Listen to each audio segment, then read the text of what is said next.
Welcome to the Multicultural Mindset broadcast. Your host is Dr. Laverne Haynes Collins, a licensed professional counselor, award-winning trainer, and keynote speaker. Dr. Collins is the author of Overlooked: Counselor Insights for the Unspoken Issues in Black American Life. Dr. Collins has also been a featured monthly columnist in the American Counseling Association's Counseling Today magazine with her Honoring Diversity column. Now, here's Dr. Collins. Hello, everyone, and welcome to another episode of the Multicultural Mindset, where we explore the topics of race and faith and culture and trauma as it relates to the mental health of Black and Brown Americans. I'm your host, Dr. Laverne Haynes Collins, and as always, I am so glad that you decided to watch today's podcast. Now, if you've been watching for any amount of time, you know that my goal is to present topics that will help counselors to grow out of certain mindsets that are not serving our racially identified practice communities well. That's right. I want you to outgrow, leave behind, shed, take off, abandon anything that you've been taught that either blames Black and Brown communities for problems that are really caused by racism. I want to help you to take off and abandon anything at all that suggests ways to fix Black people or brown people instead of fixing the systems that support these prevailing ideologies that most of us were taught in graduate school. And I also want to help you outgrow and shed anything that points to biased mental health deficits in Black life, Black culture, Black people. Now, instead of that, what are we trying to achieve? I'm wanting to help you grow into a multicultural mindset that makes your counseling culturally relevant, culturally attuned for a diverse range of cultures and backgrounds. And I'm so excited about today. Today is the third installment in our series on children and adolescents. And today we're talking about helping teens heal from racial trauma. Tamara Hill is with us today. Tamara is a licensed professional counselor. She is a licensed clinical child and family therapist and an internationally board certified trauma therapist who specializes in treating children, adolescents, and families who suffer from mood disorders, unresolved trauma, and disruptive kind of behavioral disorders. She also provides international consultations and works with young and older adults struggling with grief and loss or life transitions. I have been privileged to know her for a few years. I know that she is passionate about helping clients realize and actualize their strengths in their home environments and in their relationships within the community. She's internationally recognized, and I got a little special person here. She is internationally recognized for um, corresponding literary works, as well as appearances on radio and other media platforms. She is a keynote speaker, a family consultant, and the founder of Anchored Child and Family Counseling in Pittsburgh, Pennsylvania. And she's the author of the book that we're going to be talking about today. The book is called The Racial Trauma Handbook for Teens: Cognitive Behavioral Therapy Skills to Heal from the Personal and the Intergenerational Trauma of Racism. Please help me welcome Tamara Hill. Tamara, thank you so much for joining us today. Thank you. That was such a beautiful intro. So thank you. Oh, I'm so glad that you're here. What's coming forth is my excitement about you being here with me today. I'm Thanks so going to much. jump right in, Tamara. Your Yeah. book is such a wonderful resource. I was privileged to, I guess, read an advance copy and write an endorsement, and I was so happy to do that. it's just a wonderful resource for our Thank you. profession and for the people whom we serve. I want to Yes. ask you, what inspired you to write this book about racial trauma Yes. specifically for teens? Yeah. I think a cross between personal and professional experience. Professionally, I've worked with adolescents and children and families who are dealing with this pressure to fit in, to be approved of, accepted. And after, I'm going to say maybe 10 years of working with those kind of families, I felt like this internal, this is my road, this is where I need to be. And New Harbinger found me at that time and asked me to write a book. But what was interesting about this book is they wanted not just my clinical experience, but they also wanted my personal experience. So as you read the book, you see this individual named Jasmine, but Jasmine in a small way is me. So it's both professional and personal experience, that's for sure. I love it. And it comes through your personal experiences, your passion, the way you Yeah. the way you connect with your readers is phenomenal. It's a wonderful, Thank you. wonderful work. How Thanks so does a much. person recognize the damage of racial trauma in teens? And I say that because we know the teenage years can be Mhm. very tumultuous years emotionally, and just from a psychosocial development standpoint. Um, Yes. how do you recognize the damage or the behaviors that you're seeing that could be associated with racial trauma and not just normative teenage development? Are there some signs that parents and counselors should look for? Oh my goodness. It's such a great question, but I think that's one of the big, what's the word I'm looking for? One of the big holes in the system of psychology that we don't have any objective, quantitative way to look at the child or the adolescent and say, this is signs of racial trauma. What we can do, and this is what the American Psychological Association has done, they have developed trauma-based questionnaires. And if a therapist feels that there's been bullying or harassment or anything like that, they can ask specific questions about possible PTSD. And then they can administer some of the trauma-based assessments from the APA that are geared towards racial trauma. So we really have to use our knowledge of PTSD, but on the other side, use those specific assessments from the APA that can help us identify the racial trauma. But there's really no objective way to identify racial trauma. And that's You, scary. Yeah, well, you know what it sounds like. You have to know what resources are absolutely. available to you, and you have to be Yes. able to tap into those resources, like Mhm. the APA screeners and assessments Yes, and such. that's And right. I find that, especially when we're in private practice, we can become siloed Mhm. and isolated.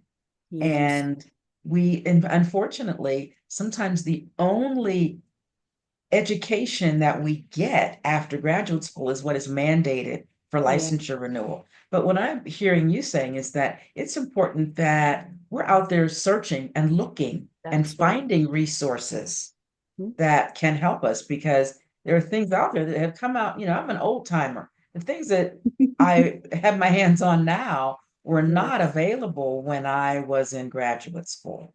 so So, true. yeah, making use of resources means finding them. I agree.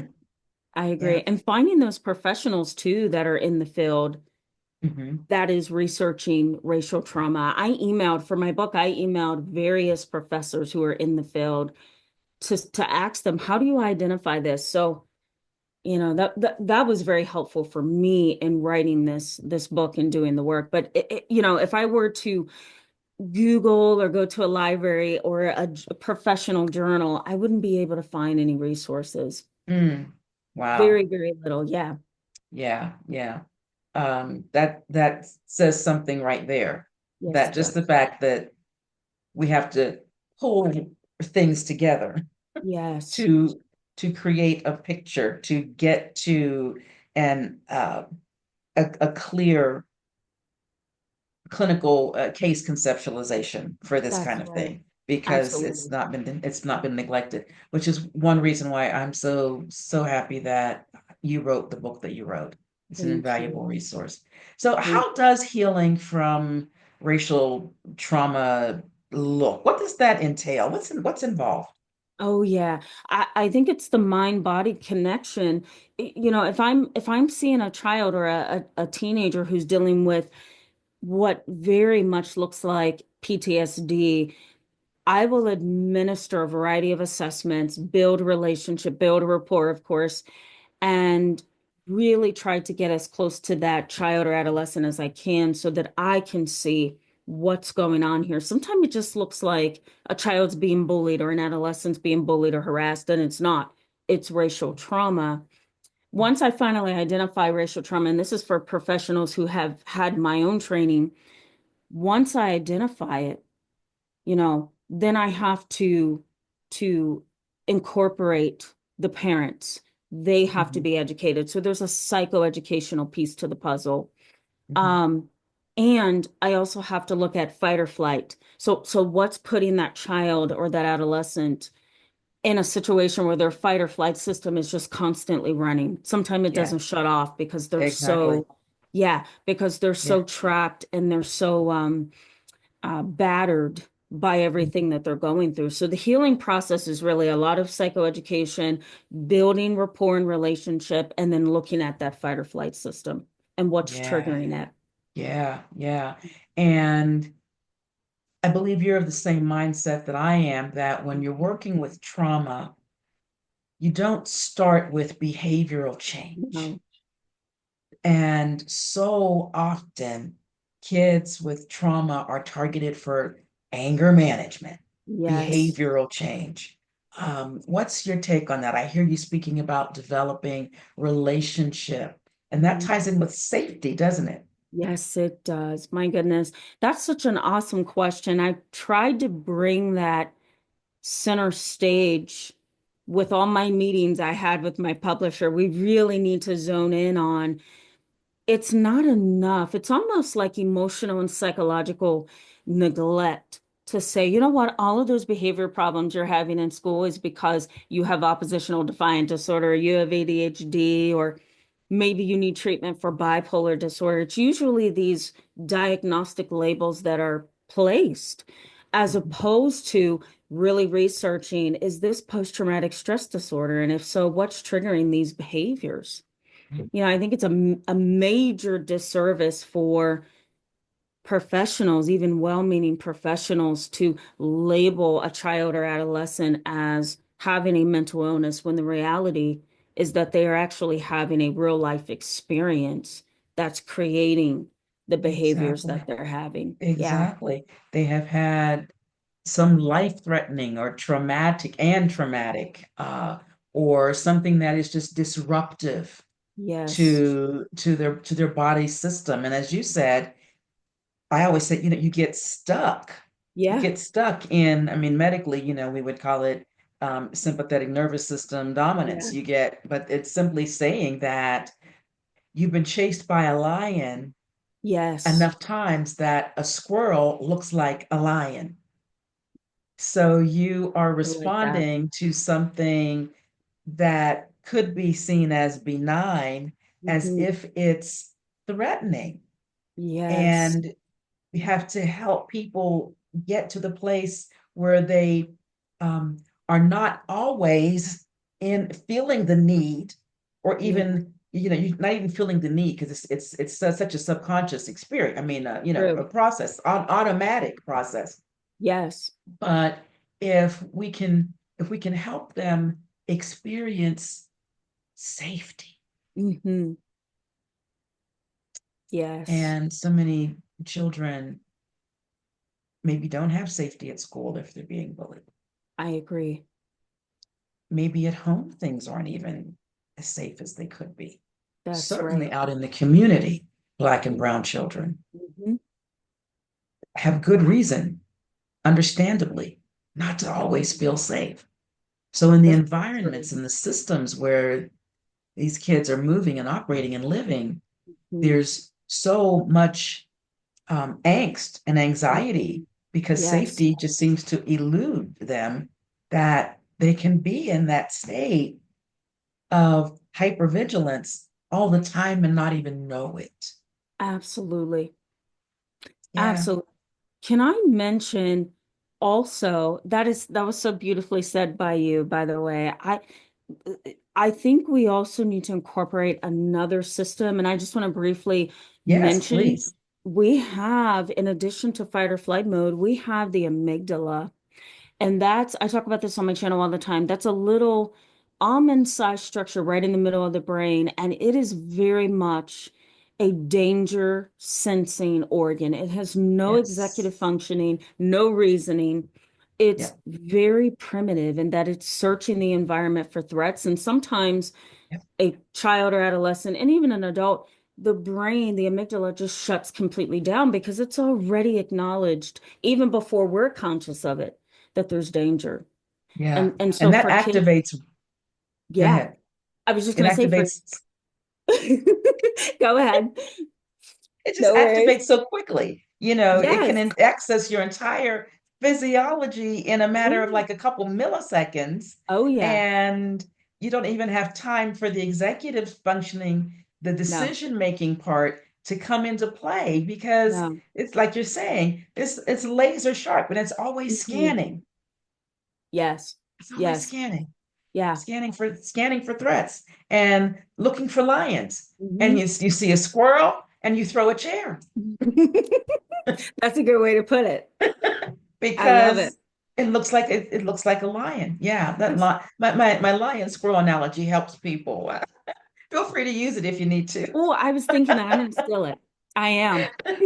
Yeah, I don't mind at all. It helps people. It helps Yes. people. Now, tell me this: how does addressing racial trauma in young people differ from addressing it in adults? You Yeah. think about the adolescent brain still forming like so rapidly. Hmm. Hmm. How is it different or is it different?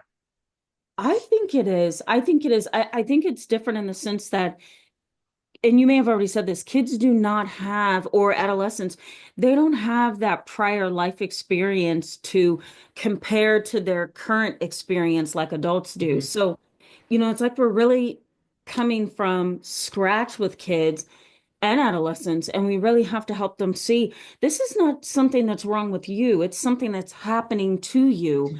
And we need to identify what's going on, help you build courage and resentment. I'm sorry, resilience. That's the word I'm looking for, courage and resilience, and move from there. With adults, I've noticed adults are very ready to just say, you know what, I give up. I'm tired. I'm tired of fighting. They Mm, tend to be more, most of the time, and this is also backed by research, they tend to be a little, I'll put it this way, less encouraged that mhm. racism can change, that racial trauma can change. Kids are a little bit more, if you will, fresh in the sense that they might be more open Yeah. to, certain situations changing. But for adults, and this is also a research based with adults and racial trauma, they tend to just be way more tired and discouraged. And they Racial almost, battle fatigue that there you weighs, go. it's over time, you get worn Yeah. out. I was also going to throw in there, and I'm glad you said that, learned helplessness. That's in there as Hmm. well. Yeah. Yeah, yeah, yeah. Over Yeah. time, weathering, as we Yes. call it, weathering. You get the weathering effect where you said you're tired, you're Yes. worn out. Yes. I like that. And the young people have the amazing ability to envision a more perfect world. Yes. They still have some idealism. Mhm. Their minds are thinking, and as you said, not bogged down with the pain of a long history Yes. of racism. Very Yeah, much agree. that's a really good point. I'm so glad you shared that. Yes. The difference that experience and fatigue from that experience makes. Hmm. Yeah. Yeah, thank you. Now, in the Yes. book, you address both personal and intergenerational trauma. Mhm. Tell us about the differences or this and the similarities in these two trauma sources, or Yeah, perhaps even whether or not the clinical interventions differ for different sources of trauma. that's so, so true. Yeah. So when I think of the similarities, I really look at the neurological and emotional pieces of trauma, that intergenerational and personal trauma. They're different, but at the core of both experiences, they are similar because they both work on different areas of the brain that has a lot to do with fight or flight, emotional processing, memories that are traumatic, flashbacks, intergenerational trauma and personal trauma. They are connected at that level. But in the entirety of the experience of intergenerational trauma and personal trauma, it is different because personal trauma says you have post-traumatic stress disorder, chronic stress, acute stress. You have symptoms that highlights you've had a personal traumatic experience. Intergenerational trauma is a little different because it's generations of trauma that continues to be stacked. And there's literally no clinical definition of intergenerational trauma. So we can't even diagnose intergenerational trauma. You have to have that personal trauma, that personal experience to be diagnosed. Mm. And Yeah. yet, if you are a descendant of slaves, if Oh, you, yeah. of enslaved ancestors, as I am a descendant of enslaved ancestors in these Yeah. United States. You you carry a history Yes. generationally of trauma. Mhm. And like you said, how do you even, I almost make an assumption. And I tell Yeah. people, if just what I said, if you are a descendant of enslaved ancestors, um, you epigenetically are carrying Mhm. the remnants You are. physiologically, psychologically, behaviorally, even. Are carrying, you can't Yes. help it. Um, you can't help but carry the effects of that. No, no. It's just it's a reality.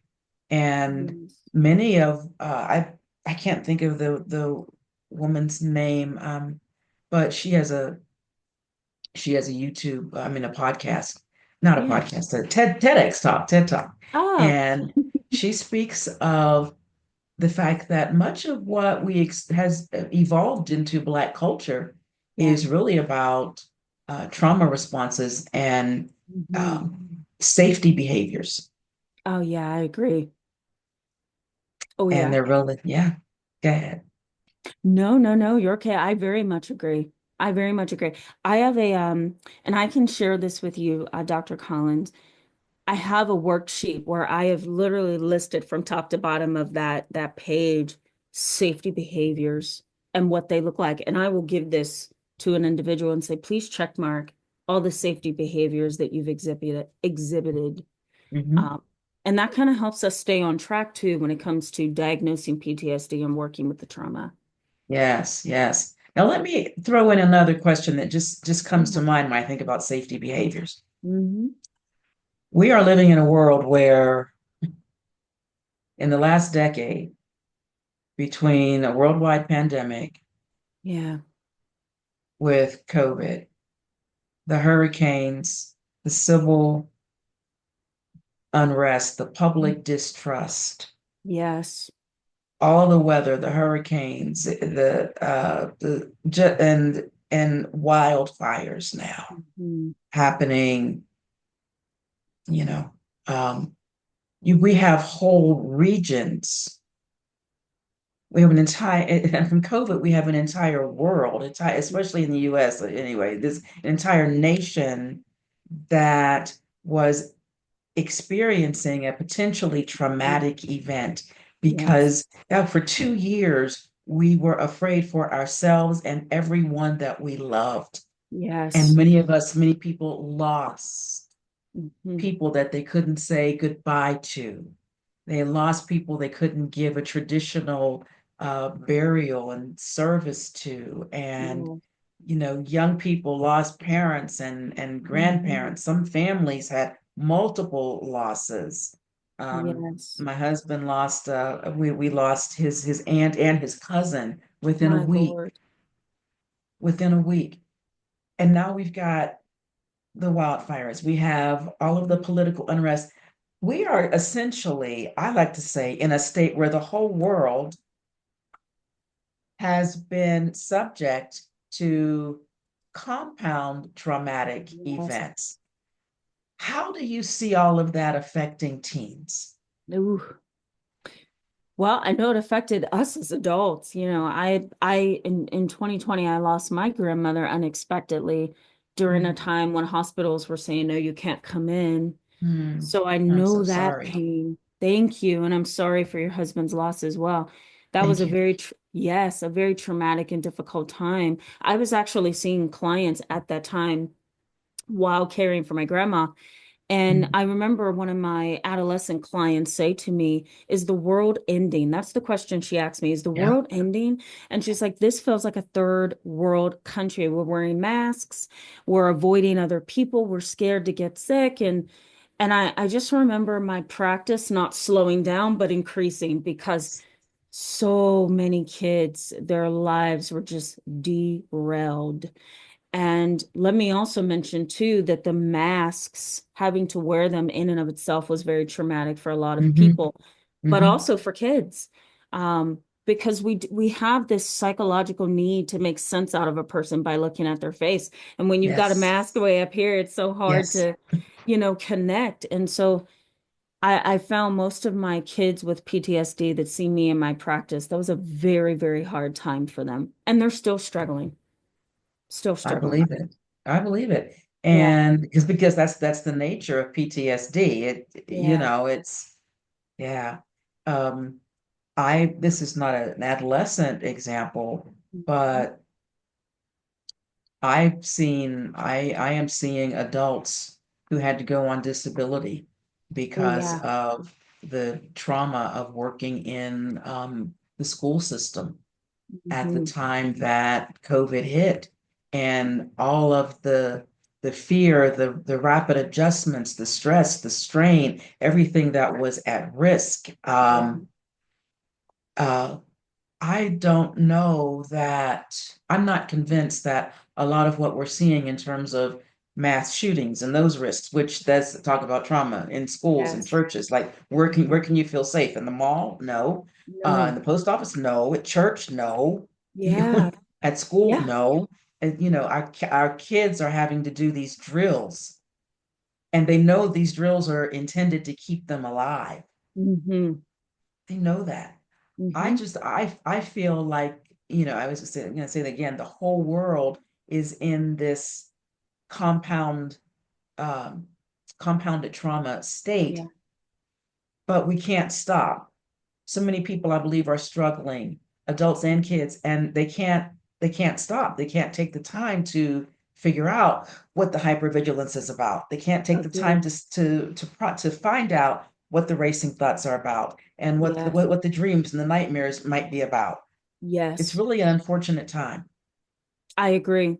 One of my parents recently, that she brings her daughter to treatment every week to see me. One of my parents actually said to me last week, she's like, how do I really help my child deal with their nightmares? How do I help my child realize that they're at home in their bed safe? And I explained to her it's not just a bad dream. It sounds like flashbacks. It sounds like some kind of trauma. And it is. We finally got to the bottom that is trauma. I'm really bringing this up to say sometimes we don't identify the trauma that has occurred or has happened because we see it as nightmares or we see it as bad memories. But the reality is that for the most part, for those of us who are of color primarily, it's most likely a traumatic experience that's coming through our nightmares and our Mhm. flashbacks. Yeah, so Mm. true. And Yeah. I was about to say too, that I believe that some of the mass shootings that we are Yeah. having, I mean, it's definitely on the rise. So yes, some of it is targeted violence, Yeah. but even at that, is it possible that what we're seeing are the effects of people who, upon people who just don't know what to do with everything that's in them? Yeah. And it almost seems like maybe that's their way of trying to escape, is take themselves up so they die. That's very So, true. and because I just feel like we've been through so much as a nation, as a Mhm. world, that people have lost sometimes touch with reality, and Yes. mass shooting spree, or and it's a way to maybe ensure that, okay, I need to get this. I mean, I don't think, I mean, there's no logic Yeah, there that isn't. is that justifies it, No. but I believe some of that is absolutely not just a mental health issue, but a trauma response, Yes. perhaps, that again, remember, it looks like a lion in their mind when it's Yeah. really a squirrel. That's Yes. just, yeah, I don't know if I'm off base with that or not, No. but so much No. violence, I have to say, this must be connected with all of the nation's trauma. I think so. I Yeah, think so. so unfortunate. I Okay, I got agree. one last question for you. Yeah. What advice do you give to parents and to educators or therapists, counselors who want to support teens who are dealing with racial trauma but may feel unsure of how to approach this because it Yeah. can be such a sensitive topic? That's a hard one, Dr. Collins. It's tough because you don't want to go to a child. So let's say this is a teacher or a therapist. You don't want to go to a child and say, you know what, do you think this is racism? Do you think this is discrimination? You can, but if I put myself in the child's shoes, I would probably feel like you're kind of pushing my concerns to the side as a racial thing. So you want to be careful with that. You don't want a child or adolescent to feel like, oh, so now you think it's my race. So I think the most important piece of this is, how do I develop relationship with this individual? Once we develop relationship, am I at a place with this person in our professional relationship where I can just say, do you think it's something that has anything to do with your color, your race, your heritage? I think you can do that. Yeah. But first, it has to be the relationship so that the individual doesn't become offended. The other piece of this is, and this is not a personal thing, but I think just books like the one that New Harbinger, partnered with me on writing, I'll put it that way. Those kind of books are very helpful because I do take time to take the therapist one baby step at a time on how to address this issue at the professional level. But you really have to be very, very careful Yeah, in how you excellent. address it. Yeah. Yeah, yeah. And kids inherently know when Hmm. they're being reprimanded more than someone Yeah, of a different race in a classroom. absolutely. And I sometimes agree. maybe a good question is, do you feel like things are fair in your classroom? Yes. Or do you feel like things are fair wherever you might, that's just the classroom is just one example, Oh, yeah. obviously. I can recall in elementary school, I was in a predominantly white school district. Yeah. So we had large classes because we're baby boomers. So there might be 30 or 40 kids at least. Yeah. Sometimes there were, I think one year we actually hit about 42 Wow, kids that's in a a in lot. a in a in a single classroom. That year they split Yeah. us up into two groups. But I Wow. remember I was a I was an introvert and I was a good student, so I didn't face reprimands because I was so quiet and I did my work well. Yeah. I didn't get reprimanded, but I can recall that there were two or three African American boys in my class, and it Mhm. seemed like they were always getting reprimanded. Yes. And the image was that these were the bad kids. And I remember I've always been intrigued by human behavior. I Yeah. remember saying, but I see this guy and this guy and this guy, they're not black. Yeah. they misbehave too, but she doesn't get as angry at them. I remember saying that in elementary Yeah. school, recognizing that the responses were different. Hmm. And I now, as an adult, I now am aware of some of the trauma that Yeah. was in particular lives. Mm. And I wonder, I'm sure, this is the 60s. It was the 1960s. Yeah. Those teachers were not in touch enough with what we know now to say, I wonder if there's been parental loss. I wonder Hmm. if there's been trauma in these families. But there was Yes. definitely a distinction. And I remember embracing the thought myself, boy, they're kind of they're bad boys. You know how Yeah. kids, you categorize bad and good back then. Oh, Bad, yeah. good, bad kids, good kids, right? Unfortunately, at least we've learned not to do that. So true. But the behavior, the Mhm. interaction, the rage that the teacher would experience Yes. toward certain students and not toward others was noticeable even to me back then. Hmm. So I think it's okay to ask. As you've said, I agree. You want to be careful how you ask, but it's okay to ask if things don't feel fair. I See where they agree. go with it. Yeah, I agree. see where they go with it. Tamara, thank you so much. This has been Oh, amazing. It's just been enlightening. You thank are you. such an expert in this field. Oh, How can people reach out to you?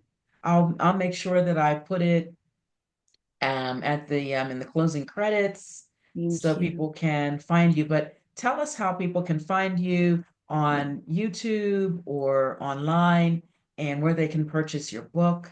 absolutely. Dr. Collins, thank you so much for having me. This is wonderful. And I will share this extensively because I think a lot of people need this. You Yes. can certainly find me on my YouTube channel every Friday and Saturday. I'm live. You can also go to my website, anchoredinKnowledge.com, to find me there and a bunch of other places. Hey, Yeah. anchoredinKnowledge.com.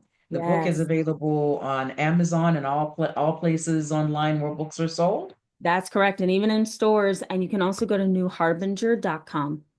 Excellent, excellent. Well, thank you for this Thank you. enriching, enlightening conversation today. I've enjoyed it so much, and Thank I you. really appreciate your time in helping this audience learn more and Thank you. have insights into how to help teens heal from racial trauma. To Mhm. everyone who's tuned in, who's watching, thank you for joining us on this important topic. I hope this episode encourages you to look deeper if you are a professional. Yeah. Into look deeper into your practice and challenge old assumptions. If you are an educator, if you're a parent, I hope this has helped you to enhance and broaden your understanding of this Yeah. topic of helping kids heal from racial trauma. Um, Remember, creating a safe space Mm. for our practice communities. And sometimes you'll hear me say practice communities because I'm Mhm. trying to shed the word client because I like of it. the hierarchical suggestion there between counselor and client. We're a community. So my Yeah. practice community, your practice community, the people with whom we work, they need their whole selves validated. And that's how we create safe spaces. And their whole self includes their cultural and their racial identities. So Mhm. let's continue this journey. I say this every week. Let's continue this journey toward cultural humility, cultural responsiveness and cultural awareness together, one step at a time. As always, if you enjoyed today's episode, make sure to subscribe, leave a review. Please leave a review for Tamara, for myself. Share this with others who might benefit from it. And whatever your platform allows you to do, like thumbs up, love, like, whatever, Yes. whatever Subscribe platform button. you yes, whatever platform you are on, do whatever you're allowed to do to say this is good stuff.